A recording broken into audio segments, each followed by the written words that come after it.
Greetings ladies and gentlemen, EQA Nostalgia here with an update on my Till the End video series for Vanguard. Things have been going very good for the guild. As you can see, we have a lot of members already and we've only been playing for roughly a week and a half now. Most of the people that seem to be joining our guild are people that had played it in the past and they want to play it for a little while longer until it gets shut down. Unfortunately, a lot of these returning players are returning to empty guilds. And, you know, that always sucks. I've experienced that a few times myself. You know, you stop playing a game for a little while, you come back, and you find out the guild's not doing very well. There's nobody on at all.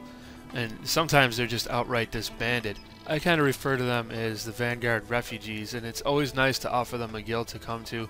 And the invitation to join the guild is always open to any new player or returning player who wishes to experience the game with an active player base.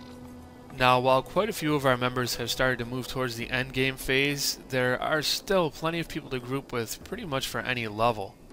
Now, I myself have actually been rolling different tunes to try to get a feel for all of the classes, so I haven't taken a character above level 30 yet. Quite a while ago, I made a Necromancer, and that was actually the first character I created, and then I decided to make a Druid when I got into the game recently. So I took my Druid up to about level 30, and then I decided I'd switch back to my Necromancer and try him out for a little while. And while I did enjoy playing as that class, I'm finding that I enjoy the Sorcerer I rolled a lot more. Now, just to back up a little bit, I did enjoy my Druid, and I like the fact that he can heal and that he can dish out a pretty decent amount of punishment, but I especially like his kiting ability. And Druids are very different in this game than from any other game I've experienced before because they're not exactly the healing sort. They can do a little bit of everything, which is pretty much how Druids have always been, but in EQOA they were mostly healers. Now, they did have an alternate advancement, we called them Class Mastery, called Stormcaller, where they could do some more damage than heals, but they've always been a primary healer in the games that I've played. Well, I mean aside from World of Warcraft, but in the classic experience for me, they've always been a healer. So it's pretty refreshing that they're a caster in this, and I do have some very strong backup heals, but what I like the most, like I said, is the kiting ability and the ability to deal some pretty decent damage. And I do plan on picking my Druid back up and probably taking him all the way to the end game. Now, the Necromancer, on the other hand, I wasn't really feeling the Necromancer. Now, it is nice to send my pet in to do a little bit of tanking for me, and I do like the fact that I get a pet, but it seems like there's something wrong with the pet management system, where whenever I send my pet into attack, if I don't put him back on defending me, he just kind of stands there. So it takes a little bit more of micromanaging. Perhaps I'm doing something wrong, I don't know, but whenever I send him out to attack, I have to, you know, I just have to be wary that I keep him on defense mode, or I end up standing there, he ends up standing there while I get hit and I try to nuke. That's if I don't send him into attack first. It's still a very fun class. It's just something that I think I might level later on, because when I started playing my Sorcerer, I really enjoyed her. Yeah, now, yes, I did roll a female Sorcerer, so I guess you'd call her a Sorceress.